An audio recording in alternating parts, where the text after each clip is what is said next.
नमस्ते बच्चों, physics vision 444 में एकता अग्रवाल आपका बहुत बहुत स्वागत करती हूँ। जैसा कि हर बार हम पढ़ते हैं, हमने 5th लेसन आपके कंप्लीट कर चुके हैं। 6th लेसन की हम बात कर रहे हैं। आई होप आपको पढ़ाई समझ में आ रही होगी। मैं अच्छे से जानती हूँ कि ऑफलाइन ऑनलाइन क्लासेस में थोड़ी सी समस्या ये रहती है कि आपका जो डाउट होता है ना, वो एकदम से क्लियर नहीं हो पाता है। ठीक है, तो उसके लिए हमने ये प्लानिंग करी है कि जैसे ही 1000 सब्सक्राइबर हमारे हो जाते हैं, आई होप ये बहुत जल्दी हो जाएंगे, क्योंकि अभी क्या है, सारी क्लासेस का लोड इतना पड़ रहा है बच्चों पे, तो बच्चे क्या ऑनलाइन क्लासेस की वजह से पागल हो चुके हैं। ठीक है, इट्स वाई ये रीजन है कि वो बूस्ट नहीं हो पा रहा है चैनल। ठीक है, तो मुझे उस चीज की प्रॉब्लम नहीं, क्योंकि मेरा तो काम है कंटेंट देना, और कंटेंट इतना अच्छा है कि लोग इसको आगे प्रोमिनेंट नहीं कर सकते हैं। इतना मुझे अपने आप पे विश्वास है। आगे अगर कोर्स भी चेंज होता है तो इसके अंदर 80-90% कोर्स तो सेम रहता है। जिन बच्चों को टॉपिक समझ रहे होंगे वो तो यहाँ से समझ लेंगे। बाकी जब सीबीएसई पैटर्न अपने यहाँ लागू हो जाएगा, पूरा एनसीईआरटी पैटर्न, तब हम उसके अकॉर्डिंग क्लासेस लेंगे। तो फिलहाल आपका काम ये है कि जल्दी से जल्दी है ना, इस चैनल को शेयर, लाइक, सब्सक्राइब करवाओ। लाइक और कमेंट हो ना हो, लेकिन सब्सक्रिप्शन बहुत जरूरी है। रीजन, क्योंकि अगर 1000 सब्सक्राइबर हमारे होते हैं तो हम आपके लिए लाइव क्लासेस ले सकते हैं। ठीक है, क्योंकि मैं लैपटॉप से अगर क्लासेस मुझे लेनी होती तब तो मैं कब का ले चुकी होती, लेकिन नहीं, मुझे फोन से ही लेनी है। क्लियरिटी और जो वॉकअप होती है वो फोन से ही ज्यादा अच्छी होती है। उसमें आपको ये भी चांस मिलेगा कि आप मुझसे कमेंट कर सकते हो। ठीक है, जूम, गूगल मीट, इन पे मैं कोई क्लासेस ऑनलाइन नहीं लेती हूँ। यूट्यूब चैनल ही एक हमारा अपना है और मैं इसी पे ही आगे बढ़ना चाहती हूँ, क्योंकि बाकी क्लासेस पे तो अगर मैं क्लास लूंगी, क्लास खत्म हो जाएगी, उससे कोई मतलब ही नहीं है। बच्चों को तो 1000 बार समझने को मिलनी चाहिए एक बार चीज, तो कम से कम इस पे ये फैसिलिटी मुझे मिलती है कि जो क्लास लाइव चलती है वो लाइव चलती रहे, साथ में वो क्लास यहीं पर ही छूट जाती है, तो बच्चे उन्हें बाद में भी देख सकते हैं। तो हम लेसन नंबर 6 की बात करते हैं। अब देखती हूँ मैं आप कितनी हेल्प करते हैं। इलेक्ट्रिक सर्किट, इस चैप्टर के अंदर हम पढ़ेंगे। इस चैप्टर का नाम है इलेक्ट्रिक सर्किट, और ये जो पूरा चैप्टर है ये आपके न्यूमेरिकल्स बेसिस से वीक चैप्टर है। आई मीन टू से इसके अंदर सिर्फ 3 टाइप के न्यूमेरिकल या लास्ट 4 टाइप के न्यूमेरिकल हैं जो यहाँ से बनते हैं। थ्योरी का पार्ट भी इसमें से थोड़ा सा कम है, लेकिन इसमें जो सबसे अच्छा पार्ट है वो डेरिवेशन इसके अंदर नहीं है। इस चैप्टर के अंदर डेरिवेशन 2 या 3 डेरिवेशन है, इसके अलावा डेरिवेशन नहीं है। थ्योरी बहुत ज्यादा है इसके अंदर। थ्योरी और किसी साइंटिस्ट ने कोई थ्योरी बना दी, उसको हम पढ़ रहे हैं। एक्चुअली में यदि बात की जाए तो इसके अंदर एक्सपेरिमेंट्स हैं, 5 एक्सपेरिमेंट है इसके अंदर, और साथ में 2-3 थ्योरी टॉपिक्स हैं। यही है पूरा चैप्टर। तो ये चैप्टर जो है आपके प्रैक्टिकल एग्जामिनेशन की दृष्टि से 100% प्रूफेबल है। इन द सेंस कि यदि आप ये 6 लेसन बहुत अच्छे से कर लेते हो तो आप यकीन मानिए, आपके जो मेजर एक्सपेरिमेंट होते हैं 10, उसमें से आपके 3 एक्सपेरिमेंट तो बिल्कुल कंप्लीट हो जाएंगे। ठीक है, मेजर में से 3 एक्सपेरिमेंट इस चैप्टर को करने के बाद कंप्लीट हो जाएंगे। और जो इतने मेजर हैं कि मतलब उनके जो एपरेटस है ना, डबल रखे जाते हैं। आप सोचो कितना इंपॉर्टेंट लेसन है। और इसके अंदर जो वाइवा क्वेश्चंस है वो भी इसके अंदर से बनते हैं। तो ये चैप्टर तो आपका 3-4 रीजनों से बहुत अच्छा हो गया। एक तो कम मार्किंग का चैप्टर है, ज्यादा मार्किंग नहीं है। दूसरा, आपके जो प्रैक्टिकल एग्जामिनेशन है उसके अंदर जो थ्योरी लिखनी होती है वो यहीं से ही आपको लिखनी है। फिर उसके बाद ये बोर्ड एग्जाम के लिए भी जरूरी है। तो हुआ ना, काफी सारे एक्सपेक्ट से बहुत अच्छा चैप्टर हुआ। हम पढ़ेंगे इलेक्ट्रिक सर्किट, और इसके अंदर सबसे पहले हमें पढ़ना होता है किरचॉफ्स लॉ।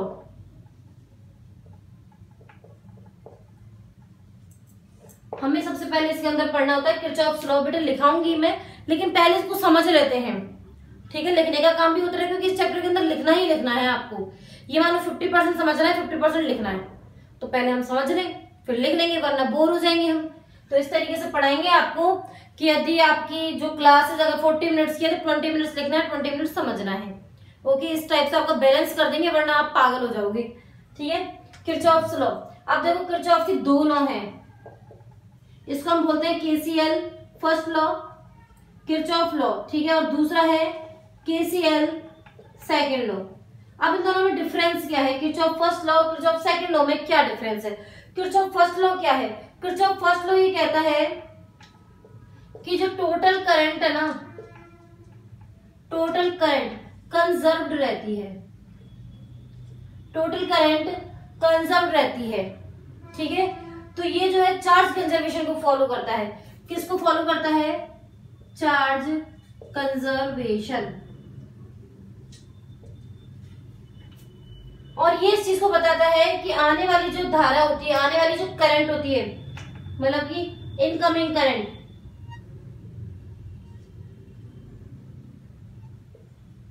पॉजिटिव, और जो आउटगोइंग करंट होती है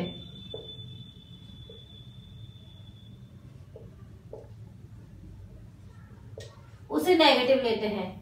ठीक है, और जो इन दोनों का टोटल होता है वो होता है 0, मतलब कि चार्ज कंजर्व रहता है। और वहीं यदि केसीएल सेकंड लॉ की बात करूं तो ये वोल्टेज के लिए लॉ है, वोल्टेज लूप लॉ, ये वोल्टेज लॉ भी बोलते हैं, लूप लॉ भी बोलते हैं क्योंकि लूप के अंदर वर्क करता है, एनर्जी कंजर्वेशन भी बोलते हैं इसको। इसके अंदर बताया गया है कि यदि हम एक फिक्स लाइन में चले, फिक्स लाइन में चलने पर, in a fix line voltage will be 0। यदि हम फिक्स लाइन में चल रहे हैं तो टोटल वोल्टेज की वैल्यू है वो 0 रहेगी। ये इस लॉ के अंदर बताया गया है। तो अब इन दोनों लॉ को हम पढ़ेंगे। हेडिंग डाल दीजिए, पहले चैप्टर का नाम, चैप्टर का नंबर, उसके बाद आप हेडिंग डाल दीजिए किरचॉफ्स लॉ, किरचॉफ्स लॉ। और यदि कुछ बच्चों को ये तरीका मेरा पढ़ाने का पसंद आता है कि जो मैं शॉर्ट आपको मेथड बता देती हूँ, तो इनको आप कई बार उतार भी सकते हो नोट्स के रूप में, क्योंकि ये जो मैंने बनाया है ना ये क्विक नोट्स है। ये जो मैंने आपके बोर्ड पे लिखा है ना, ये किसी भी चीज को याद करने का क्विक नोट्स है कि यदि आप एक पन्ने की थ्योरी नहीं पढ़ना चाहते हो तो तुरंत इसको देख लो, आपको सारी चीजें याद हो जाएंगी इस इतने टॉपिक में। ठीक है, तो लिखो, अभी कुछ डेफिनेशंस में लिखवाऊंगी आपको, लेकिन पहले केसीएल फर्स्ट और केसीएल सेकंड दोनों लॉ को कंप्लीट करवाऊंगी। ठीक है, तो लिखो किरचॉफ्स लॉ, और लिखो इसके अंदर Kirchhoff has introduced two laws from which current in any part of electric circuit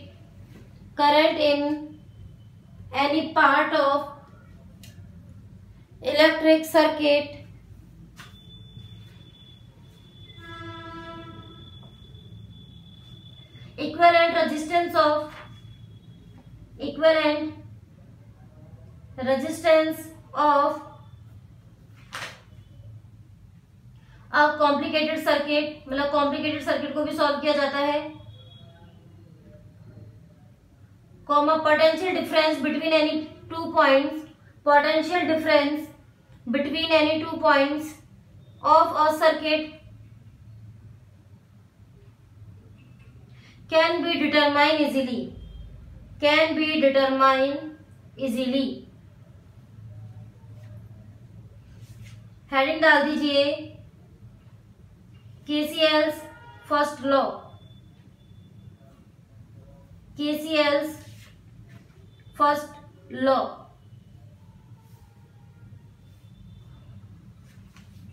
लिखो, according to this law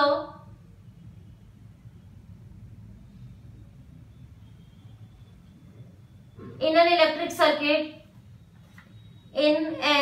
circuit algebraic sum of all the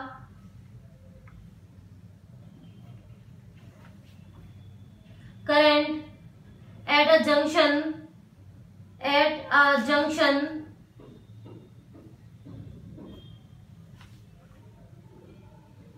in the circuit is zero।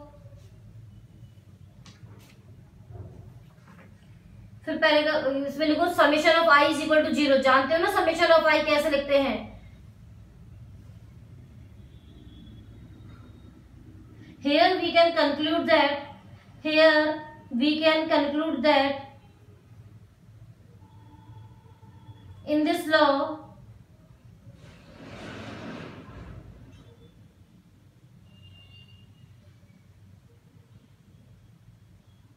incoming current will be take positive, will be take positive and outgoing current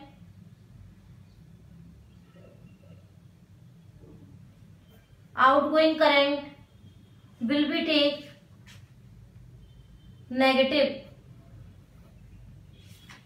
outgoing current will be take negative.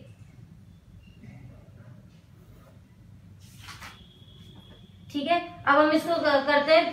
पहले लिखिए following are few facts about this law, following are few facts about this law. अब इसके कुछ fact लिख लेते हैं। पहला, this is a current law, this is a current law.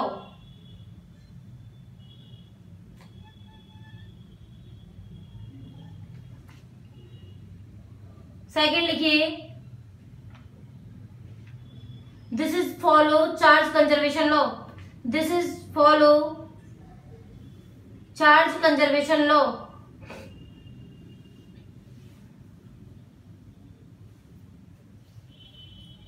Third लिखिए, this law is valid for, this law is valid for both, this law is valid for both open and close circuit, open and closed circuit. Okay, तो KCL first law हमने complete कर लिया है। अब हम इससे related questions को कर लेते हैं जिससे कि ये आपको समझ में आ जाए। आई होप ये आपने स्क्रीनशॉट ले लिया होगा इसका, ये लिख लिया होगा। अब मैं आपको देखो केसीएल फर्स्ट पे किस टाइप के क्वेश्चन बन सकते हैं पूरा मैं आपको बता रही हूँ। तो सबसे पहले हम इसका एक एग्जाम्पल लेते हैं। अब वो एग्जाम्पल क्या है वो हम ले लेते हैं, आपकी बुक का ही एग्जाम्पल ले लेते हैं। एग्जाम्पल नंबर 1, एग्जाम्पल नंबर 1 क्या दिया हुआ है इसके अंदर, पहले हम इस सर्किट को बना लेते हैं।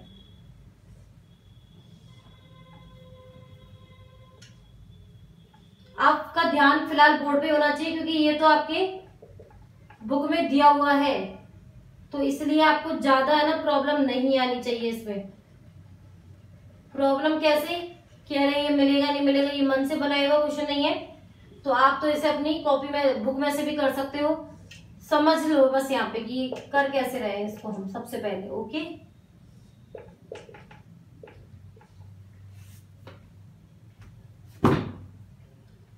हमें नोट्स लेने होते हैं। नोट्स अभी मैं आपको डेफिनेशन दिखाऊंगी छोटी छोटी बहुत सारी। ब्रांच नोट्स मुझे पहले लिखानी चाहिए थी थ्योरी के साथ, लेकिन मैं पहले इसकी स्टार्टिंग थ्योरी से नहीं करना चाहती थी, अदरवाइज आप बोर हो जाते हैं इस चैप्टर के अंदर और मैं नहीं चाहती कि मेरे स्टूडेंट्स बोर हो जाएं किसी भी तरीके से। ठीक है, इसलिए मैंने पहले थ्योरी को स्किप करके इस चैप्टर के बारे में थोड़ा सा आपको समझाया। तो देखो यहाँ हमें सबसे पहले जंक्शन पॉइंट्स लेने हैं, मतलब जिन पर 2 से अधिक लाइनें मिल रही हो। हमें फाइंड क्या करना है इसके अंदर, आई। सबसे पहले लिया मैंने ए पॉइंट, एट ए पॉइंट। ओके, देखें एट ए पॉइंट क्या है, यहां देखा मैंने 3 करंट इनकमिंग है ना पॉजिटिव, 1.5 आउटगोइंग है, बाहर जा रही है, निशान बाहर है नेगेटिव, ये भी बाहर जा रही है, इसलिए इसका नाम कुछ भी रख दो आप, आई डैश, इसका नाम आई डबल डैश, और यहाँ पर आपको आई फाइंड करनी है, आई डैश फाइंड हो जाएगा इज इक्वल टू 0। ये गया तो कितना बचा 1.5 A minus I dash is equal to 0, मतलब आई डैश कितना बचा 1.5 A. Sorry, okay, A point का वर्क कंप्लीट कर लिया। At B point,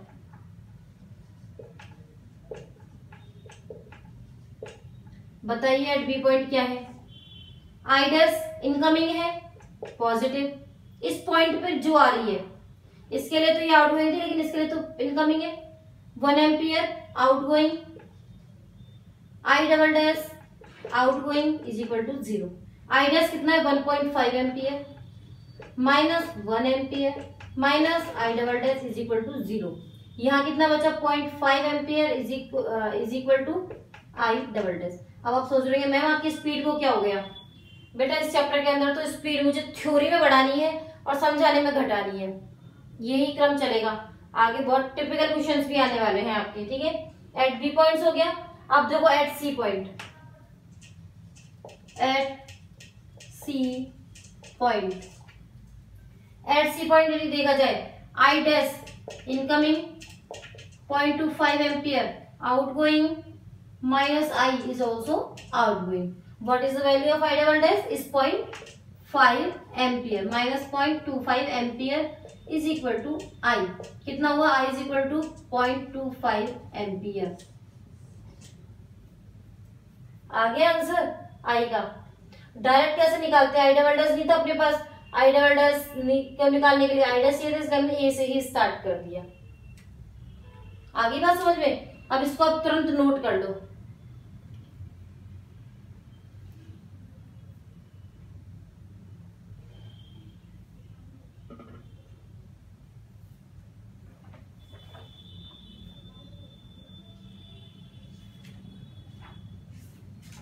example number first को तुरंत नोट कर लिया जाए।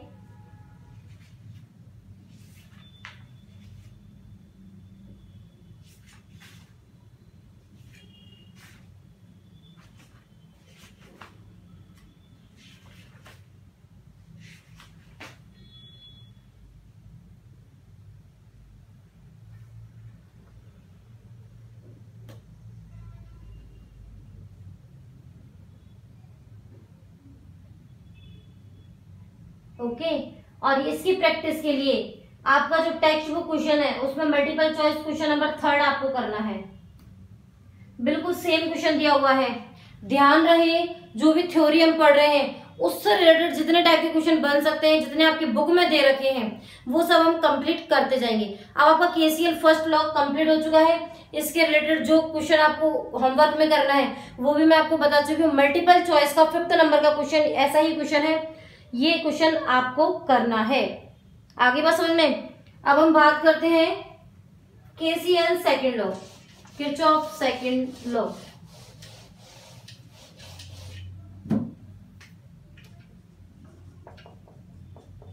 आपको पूरा लिखना है किरचॉफ सेकंड लॉ और लिखिए इसके अंदर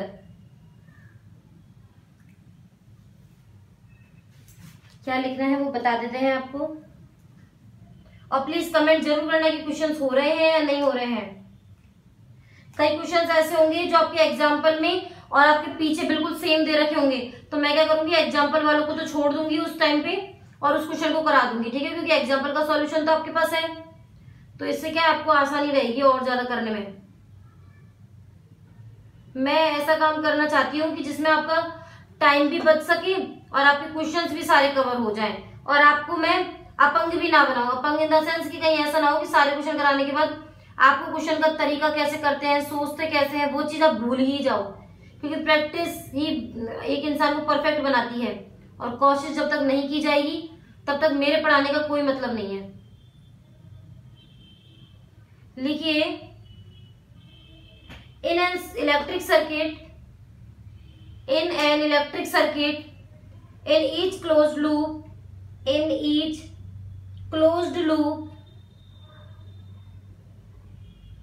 algebraic sum of product of current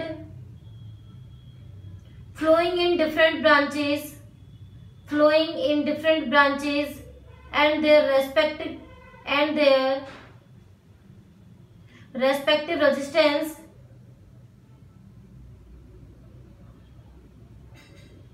is equal to the total EMF in that loop.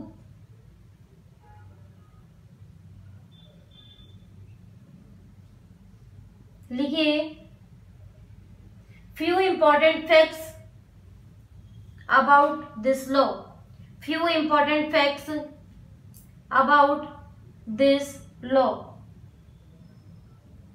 First लिखिए this law is valid in only closed loop this law is valid in only close loop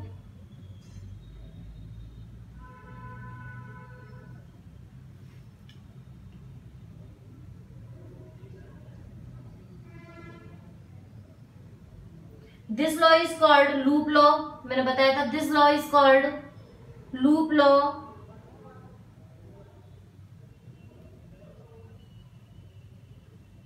this is a voltage law. वो current के लिए था, ये voltage के लिए है। और वोल्टेज क्या होती है? करंट और रेजिस्टेंस का मल्टीप्लाई होती है। This is the voltage law. फिर लिखिए this law obeys law of conservation of energy. Law of conservation of energy. Okay, तो इसको समझने के लिए ध्यान रहे बच्चों, एक आपको इसके ऊपर एग्जांपल नंबर 6.2 दिया हुआ है और जो है एक आपको दिया हुआ है, बताती हूँ मेरे को एक आपको कौन सा दिया हुआ है इसके अंदर। एक तो आपको दिया हुआ है एग्जांपल नंबर 2, एक आपको दिया हुआ है मल्टीपल चॉइस का 6 क्वेश्चन। मल्टीपल चॉइस का 6 क्वेश्चन भी इसी का पार्ट है, ठीक है। और उसके बाद ये देखिए क्वेश्चन नंबर 3, न्यूमेरिकल का क्वेश्चन नंबर 3, ये भी इसी का पार्ट है। तो काफी क्वेश्चंस हो गए। इन क्वेश्चंस को हम कराते हैं आपको धीरे धीरे। पहले आप समझेंगे एग्जाम्पल नंबर 6.2 को अच्छे तरीके से, ठीक है। एग्जाम्पल नंबर 6.2 को हम अच्छे तरीके से समझेंगे जिससे कि आप उनको भी अच्छे तरीके से कर पाए। ये है, पहले हम डायग्राम बना लेते हैं, आप भी बना लीजिए। ध्यान रहे पूरा फोकस इधर रहना चाहिए तभी ये समझ में आएगा। सबसे टफ जो है ना न्यूमेरिकल वो यही है, सर्किट वाला न्यूमेरिकल ही आपका सबसे टफ न्यूमेरिकल है इस चैप्टर के अंदर।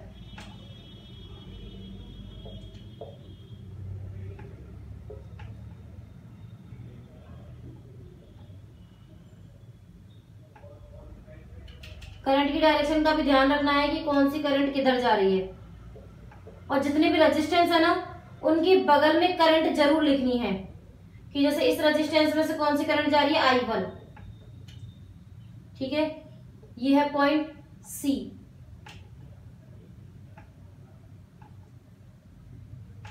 ये पॉइंट है B, ये पॉइंट है A, ये है D।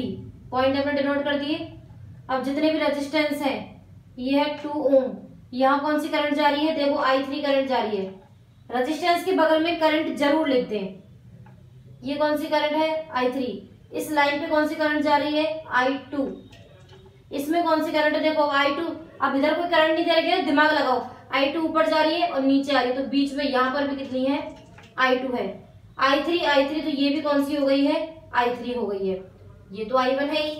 तो ये आपको दिए हुए हैं, इसके अंदर आप देख पा रहे हैं कि 2 आपको क्लोज लूप है, 2 क्लोज लूप है। कौन कौन सा, सबसे पहले लिखो क्लोज लूप कौन सा है, BEF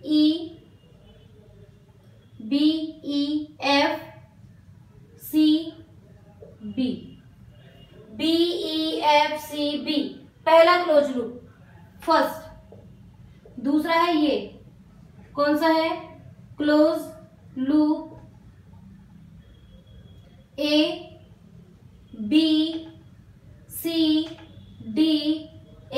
ये है सेकेंड लूप। अब लेकिन यहाँ पर जो 3 करंट हमें चाहिए, कौन कौन सी चाहिए, I1, I2 and I3। Equation तो 2 है, मैथमेटिकल फॉर्मेट कैसे गलत हो सकता है। जब 3 चीज चाहिए तो 3 इक्वेशन चाहिए, तो तीसरा यहाँ पर है ना क्लोज लूप तो कोई नहीं लग रहा, लेकिन यहाँ पर तीसरा एक पॉइंट देखो, B पॉइंट और C पॉइंट, दोनों में से कोई भी एक पॉइंट हम ले सकते हैं, क्योंकि 2 से अधिक जब ब्रांचेस मिलती है तो उसे नोड कहा जाता है ना। तो या तो B पॉइंट ले सकते हो या C पॉइंट। तो हम एक ये करेंगे ओपन लूप या ओपन सर्किट, बी पॉइंट या सी पॉइंट, जो आपके मन में है वो, बी पॉइंट। अब सबसे पहले हमने क्या सीखा है कि 3 चीज चाहिए तो 3 ही सर्किट बनने चाहिए या फिर 3 ही इक्वेशन बननी चाहिए। तो मैंने काम तो कर दिया, 2 तो क्लोज लूप से बना लूंगी और एक कोई भी एक पॉइंट लेके बना लूंगी। तो देखिए सबसे पहले एट बी पॉइंट ही देख लेते हैं, जो सबसे इजी है। At B point, at B point क्या हो रहा है, देखो I2 current outgoing minus I2, I1 current outgoing minus I1, I3 current incoming plus I3 is equal to 0।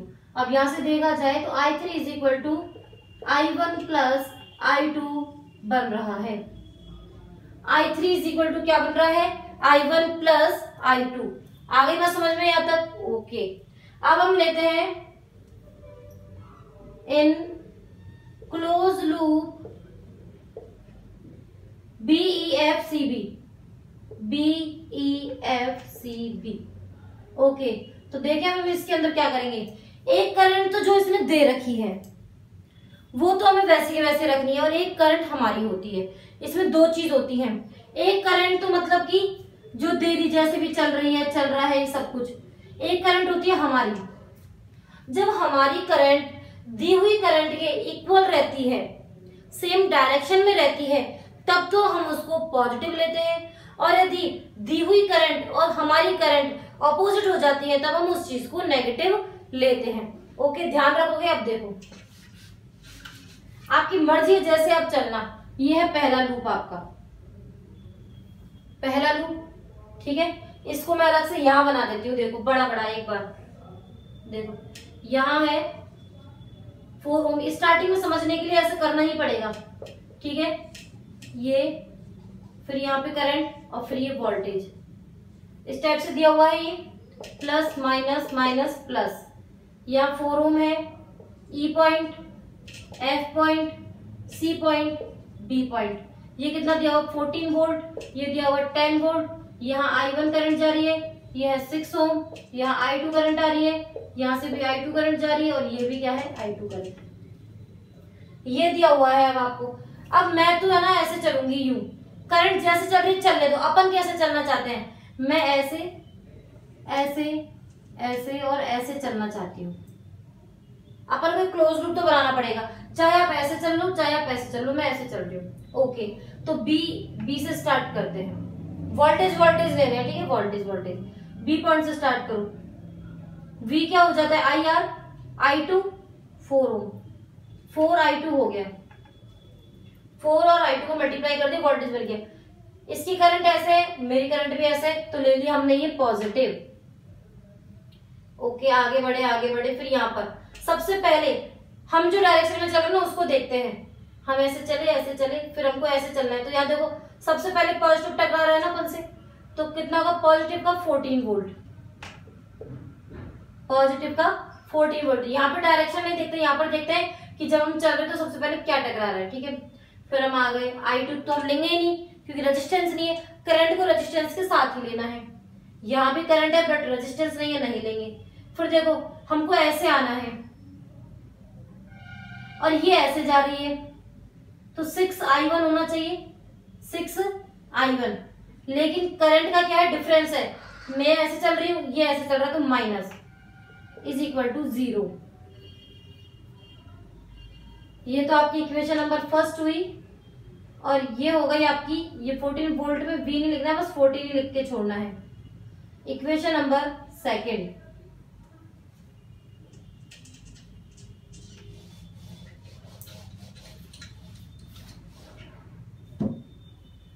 आगे बात समझ में। अब थर्ड देखिए, इन क्लोज लूप कौन सा है, ABCD A।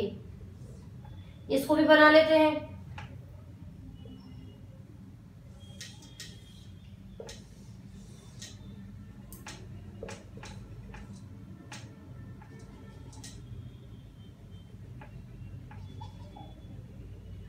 BCD A, ये है I3 current, minus plus 10 volt. यहाँ है I1। रेजिस्टेंस के बगल में करंट जरूर लिखने की कौन सी करंट है। ये है I3 2 ओम। अब देखो इसके अंदर हम कैसे चलेंगे, जैसे तुम्हारी मर्जी हो वही। मैं तो ऐसे ऐसे ऐसे और फिर ऐसे चलूंगी। स्टार्टिंग कहां से करनी, ए से। I3 को लेंगे नहीं क्योंकि रेजिस्टेंस नहीं है। फिर हम आगे बढ़े, मेरे को ऐसे चलना है। सबसे पहले नेगेटिव टकरा रहा है तो माइनस के 10। जब वोल्टेज दिया होता है ना तब हम डायरेक्ट लिखते हैं माइनस के 10। फिर हम आगे बढ़े, ये करंट देखो 6I1। ये भी ऐसे दिया हुआ भी ऐसे है और मैं भी ऐसे चल रही हूँ तो पॉजिटिव। नीचे आ गए करंट, या नहीं लेंगे।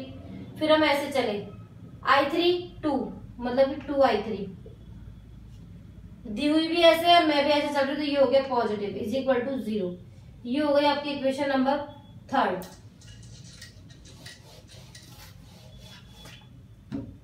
बताओ भाई, 3 इक्वेशन हो गई आपके पास। 1, ये 2, ये है 3। अब इन तीनों इक्वेशंस को आप सॉल्व करके I1 I2 I3 निकाल सकते हो ना भाई। अलजेब्रिक सम वगैरह तो हमने निकाल लिया है, निकाल सकते हो ना। देखो कैसे, यहाँ I1 और I3 है, यहाँ I1 और I2 है। अब मैं क्या करूंगी, I3 की जगह I1 और I2 लिख दूंगी तो I1 I2 आ जाएगा यहाँ पे। इसको आप आसानी से सॉल्व कर लेना। मैं सॉल्व करके दिखाऊं तो देखो, put equation 1 in third, put करो माइनस के 10 प्लस 6I1 प्लस के 2। I3 कितना है, I1 प्लस I2 कितना हुआ, माइनस के 10 प्लस 6I1 प्लस के 2I1 प्लस के 2I2 इज इक्वल टू 0। ठीक है, हो गया। अब हम यहाँ क्या लिखेंगे, ये कितना होगा 8I1 प्लस के 2I2 इज इक्वल टू 10। 2 का डिवाइड लग सकता है सब में तो 2 का डिवाइड दे दो। 4I1 plus I2 is equal to 5। ये हो गई आपकी इक्वेशन नंबर 4। अब तो देखो यहाँ भी I1 I2 है, यहाँ भी I1 I2 है। बेटा अब तो आप इसको सॉल्व कर सकते हो। इन दोनों को सॉल्व करके क्या आ जाएगी, I1 और I2, और जो I1 और I2 की वैल्यू आ जाए उसे इस इक्वेशन में रख देना, I3 आ जाएगी। ओके, जो प्रॉब्लम है यहाँ पे इक्वेशन बनाने में ही समस्या है। इसको नोट कर लो, फटाफट से इसको नोट कर लीजिए आप। मेरा इस तरीके को ही आप नोट कीजिए।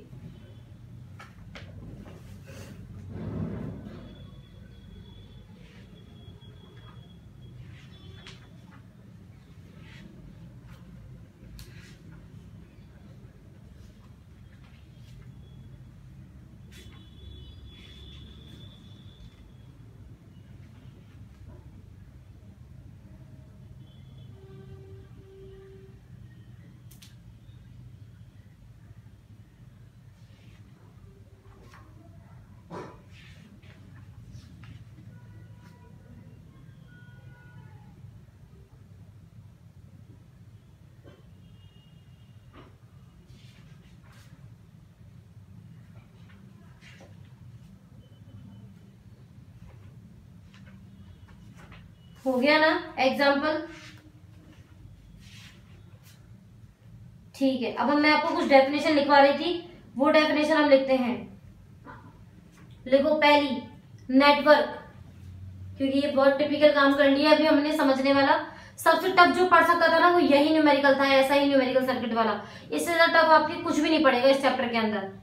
ठीक है, लिखो नेटवर्क। 6 डेफिनेशन है वो लिखवाते हैं आपको। पहली है network, the group of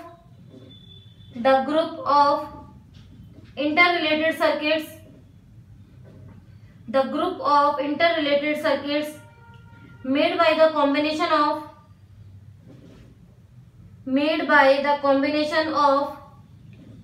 electric source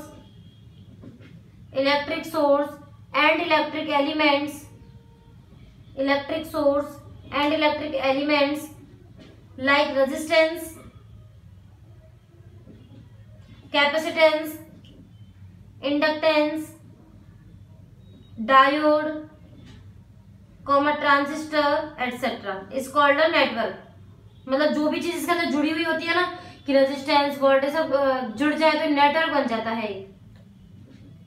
second लिखिए branch, the part of the network, the part of the network in which the value of current remains constant, the value of current remains constant is called the branch of the network, the branch of the network।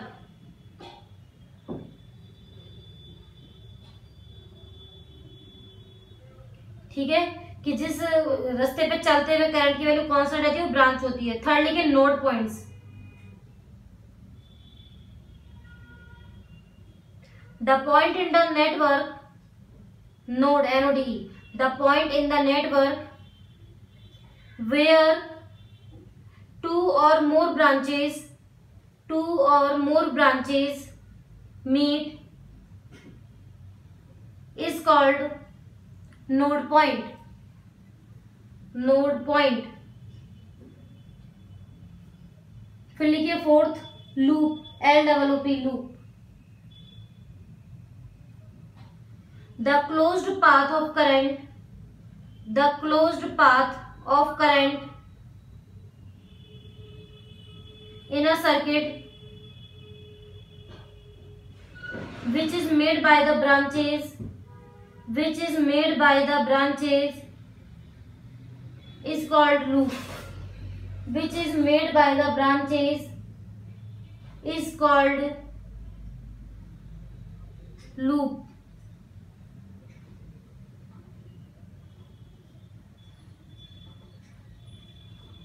Fourth लिखिए, sorry fifth लिखिए active and passive circuit, active and passive circuit, the current in which electric source is present is called active circuit,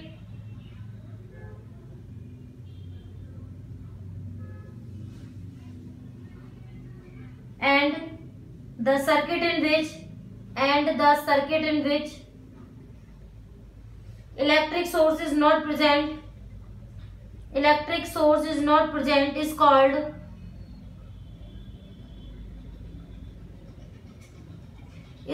passive circuit, is called passive circuit। Linear impedance, last लिखिए linear impedance,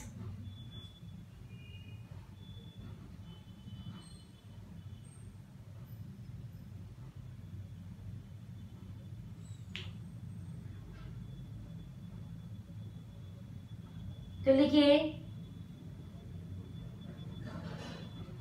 if the graph drawn between the current flowing through an impedance and the potential difference produced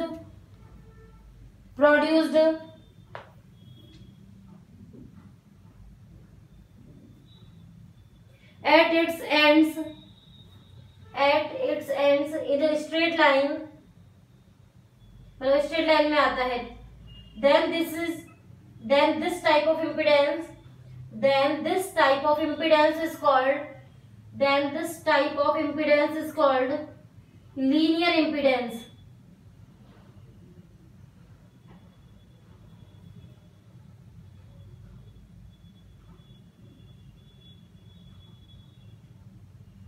example लिखिए कि कौन कौन से होते हैं, resistance, inductance, capacitance.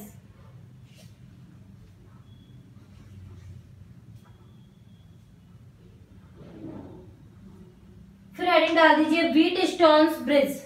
अगली heading करेगी व्हीटस्टोन्स ब्रिज।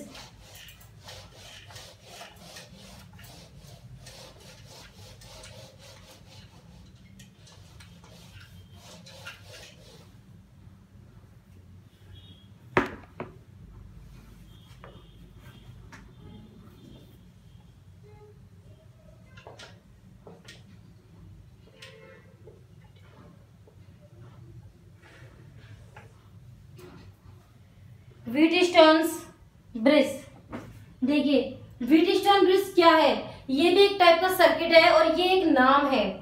व्हीटस्टोन एक साइंटिस्ट का नाम है। उसने क्या किया, 4 रेजिस्टेंस लेकर और गैल्वेनोमीटर लेकर एक ऐसा सर्किट बनाया और उसने बताया, देखो इसने इस टाइप से 4 रेजिस्टेंस लिए व्हीटस्टोन ने।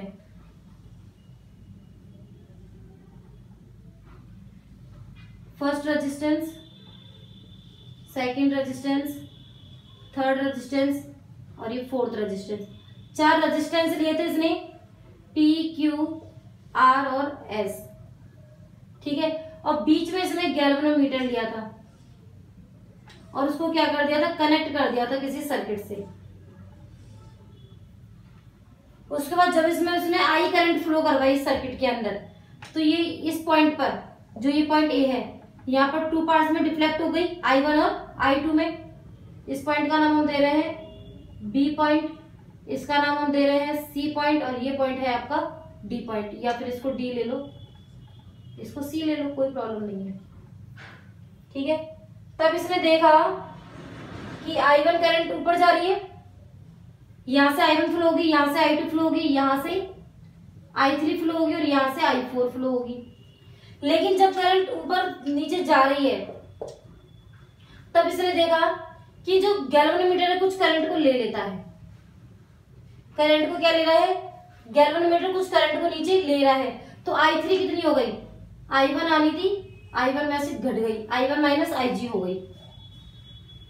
और यदि यहां देखे तो ये करंट ऐसे जाके ऐसे जाएगी, तो I4 कितनी हो गई, I2 प्लस IG, क्योंकि I2 तो आ ही रही थी, साथ में IG भी कनेक्ट हो गई। तब इसने देखा कि यदि ये बैलेंस होगा तो जो इन दोनों रेजिस्टेंस का रेशियो है ना, इन दोनों का जो रेशियो है वही इन दोनों के रेशियो के इक्वल हो जाएगा रेजिस्टेंस में। अब इसको धीरे धीरे समझेंगे, अभी तो आपको छोटा सा पार्ट समझाया मैंने कि हम इन चीजों को थोड़ा सा समझ सकें, ठीक है। तो अभी इसमें से लिखना कुछ भी नहीं है, सिर्फ हेडिंग डाल दो व्हीटस्टोन्स ब्रिज, व्हीटस्टोन्स ब्रिज, और लिखो Wheatstone had prepared a circuit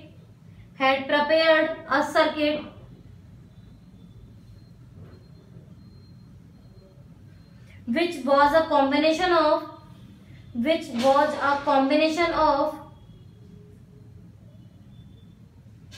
4 resistance,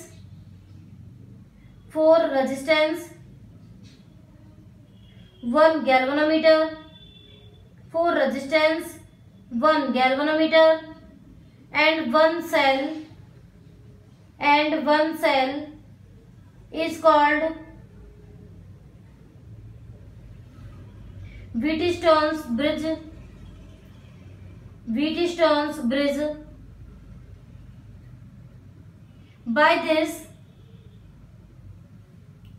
By this an unknown resistance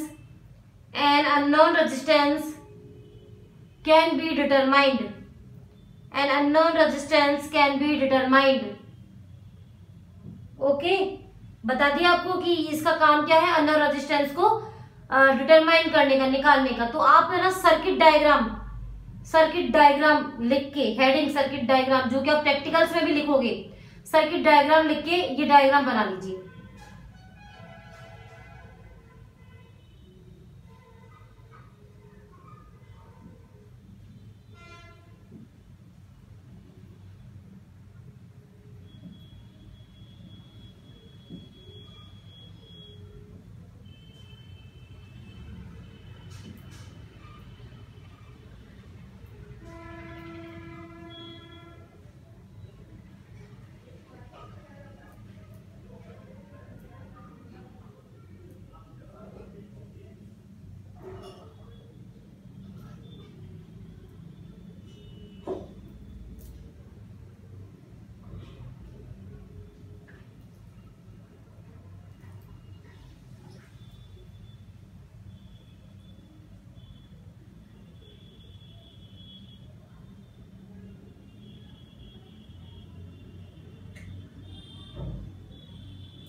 लिखिए, अब लिखवाते हैं आपको, ठीक है।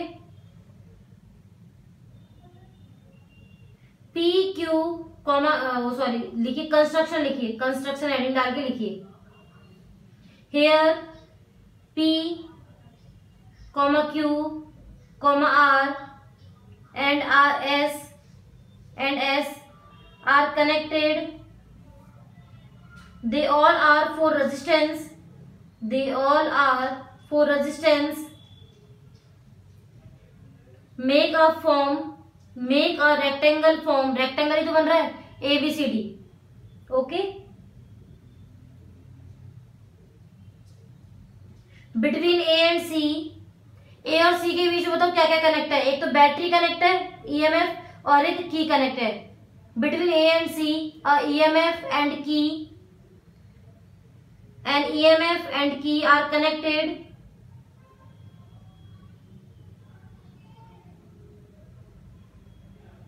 A और C के बीच में जो कनेक्ट था वो लिख दिया। अब B और D के बीच में क्या लिखा हुआ है, क्या कनेक्टेड है, गैल्वेनोमीटर।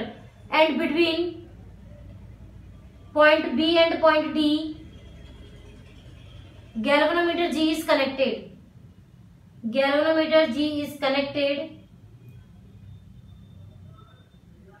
अब ध्यान रखें, यहाँ पर लिखना गैल्वेनोमीटर G एंड की K2, ये तो K1 की है, और यहाँ पर जो की है ना वो K2। गैल्वेनोमीटर G एंड की K2 is connected.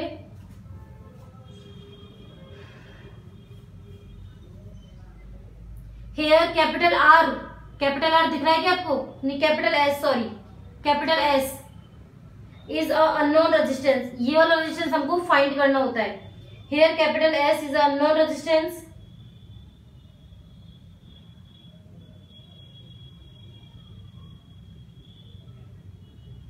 So arm DC, arm भुजा DC is called unknown arm. आगे बस समझ में कि ये कौन सी कहलाएगी, अननोन आर्म कहलाएगी।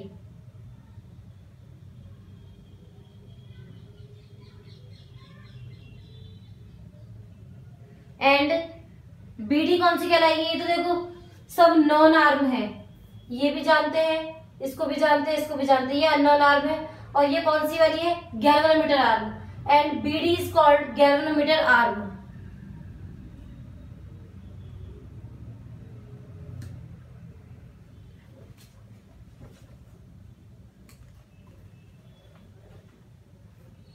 ओके स्टूडेंट, जब तक आप इसको पढ़िए, अगली क्लास हम इसी में ही ऐड करने वाले हैं आपकी।